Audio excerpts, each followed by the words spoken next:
राधे राधे दोस्तों, mamma's creativity channel में आपका एक बार फिर से स्वागत है। और आज की जो वीडियो है वो हम लेकर के आ गए हैं तुलसी के ऊपर कि ये जो सर्दी का मौसम आ गया है इसमें हमारी तुलसा का जो पेड़ है वो सूखे नहीं, उसी पर ये वीडियो होने वाला है। तो प्लीज़ वीडियो को पूरा बिना स्किप किए हुए देखें।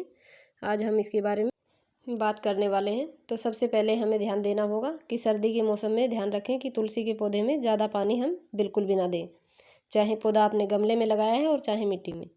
कई बार क्या होता है कि घर में एक से ज़्यादा लोग होते हैं जो तुलसी की पूजा करते हैं और नियमित रूप से पानी डालते हैं। तो ऐसे में हम क्या करें? ऐसे में हम दो उपाय कर सकते हैं।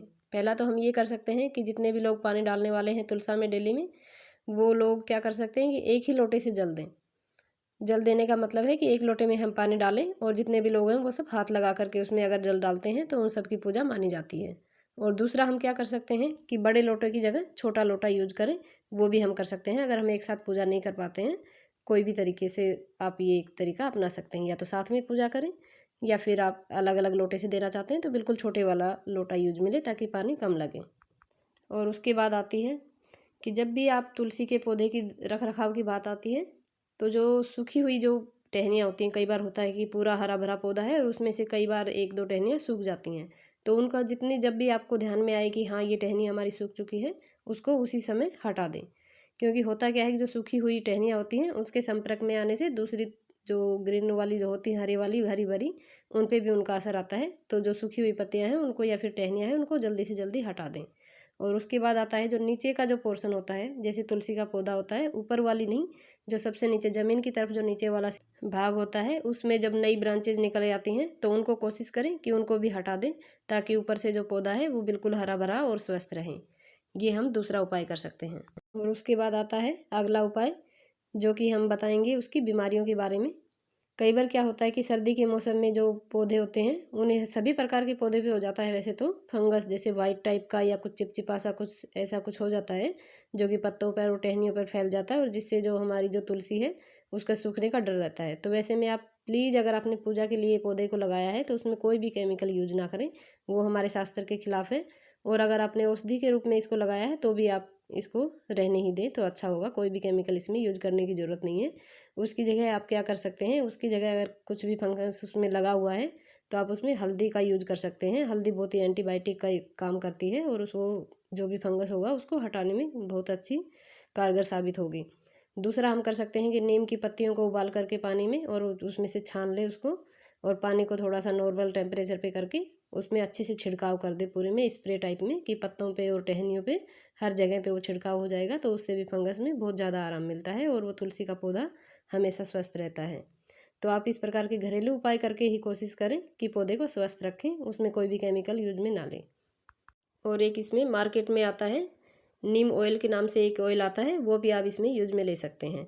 उसके बाद आता है कि मिट्टी का जो रख रखाव है वो भी बहुत इंपॉर्टेंट हो जाता है। क्योंकि जैसे सर्दी का मौसम है तो जो नीचे की जो परत होगी, मिट्टी होगी, वो आप देखेंगे कि पूरी एकदम से टाइट हो जाती है ऊपर के, जिसके के कारण उसको अंदर ऑक्सीजन नहीं मिल पाती है। तो जड़ के पास वाला जो भी मिट्टी का एरिया है उसको समय समय पर खुदाई करते रहें ताकि जो पौधे की जड़ें हैं उनको पूरी भरपूर मात्रा में ऑक्सीजन मिलती रहे और हमारा पौधा हरा भरा बना रहे। और दूसरा, अगर आपकी तुलसी का जो पौधा है वो बहुत पुराना हो गया है और एक ही गमले में आपने उसको लगा रखा है, तो आप ये भी कर सकते हैं कि थोड़ी थोड़ी जो मिट्टी है उस मिट्टी को हटा करके नई मिट्टी भी आप उसमें डाल सकते हैं, जिससे कि उसकी पूर्ति होती रहे और पौधे को मिनरल विटामिन जो भी ज़रूरत की चीज़ें हैं वो मिलती रहें। उसके बाद आ जाता है कि जैसे ठंड का मौसम आ गया है, हमें सर्दी लगती है, उसी प्रकार से जो भी पौधे होते हैं वो भी तो लिविंग थिंग होते हैं ना, तो उनको भी सर्दी लगती है। तो उनको ठंड से बचाने के लिए भी हमें कुछ उपाय करने होंगे। उसके लिए आप क्या कर सकते हैं, अगर आपने गमले में लगाया है तो आपके लिए बहुत ही अच्छा होगा कि आप पूजा पाठ करने के बाद में, जैसे सुबह के वक्त में आप पूजा पाठ करने के लिए आप बाहर रख सकते हैं और बाद में इसको अंदर ले आएँ तो ज़्यादा अच्छा होगा। कि बाहर की हवा और बाहर का जो ठंडा मौसम होता है उससे बचा सकते हैं, कि रात के समय में अंदर रख लें। और जब आप देखें कि धूप थोड़ी निकलने वाली है तो पौधे के लिए धूप भी ज़रूरी होती है, तो उस समय आप इसको धूप में रख सकते हैं। उसके बाद अगर आप पूजा पाठ के लिए तुलसी का पौधा घर पे रखते हैं तो प्लीज़ कृपया करके ध्यान रखें, अगर आपने तुलसी का पौधा लगाया है तो किस समय पे लगाना चाहिए, कब इसमें किस प्रकार से जल देना चाहिए, और इसके ऊपर जो मंजरी आ जाती है उसका हमें क्या करना चाहिए, कौन से दिन हमें पत्ता नहीं तोड़ना चाहिए। ये बहुत सारी जानकारी होती हैं जो आपको ज़रूर से रखनी चाहिए।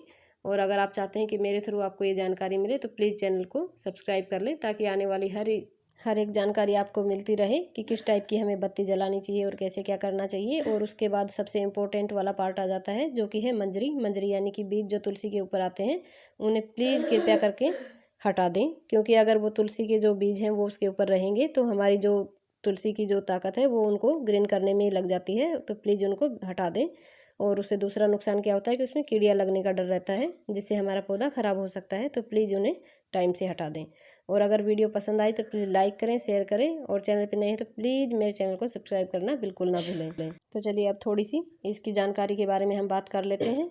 अगर आपने घर में तुलसी का पौधा रखा है तो प्लीज़ ध्यान रखें, शिव जी और गणेश के ऊपर तुलसी का पत्ता कभी भी नहीं चढ़ाया जाता है। ये विशेष करके ध्यान रखें, इससे धर्म नहीं बल्कि पाप लगता है। तो बिल्कुल भी हमें शिव जी और गणेश जी के ऊपर इसका यूज नहीं करना, इसके प्रसाद में या भोग में भी हमें शामिल नहीं करना है। और हाँ, अगर आप कृष्ण जी के भक्त हैं और कृष्ण जी का कोई भी प्रसाद बनाते हैं तो उसमें तो आप जानते ही होंगे कि तुलसी दल के बिना कोई भी भोग पूरा नहीं होता है। तो इस प्रकार की जानकारी के लिए आप चैनल को सब्सक्राइब कर लें। और शास्त्रों के अनुसार जिस घर में तुलसी का पौधा होता है उसमें जितने भी वास्तु दोष होते हैं वो सब अपने आप से दूर हो जाते हैं। और दूसरा, जो तुलसी का पौधा है वो लक्ष्मी का रूप है। जिस घर में लक्ष्मी की पूजा यानी तुलसी की पूजा होती है वहाँ पे लक्ष्मी अपने आप विराजमान रहती है। और हाँ, तुलसी जी के साथ में शालिग्राम जी की पूजा अवश्य करें।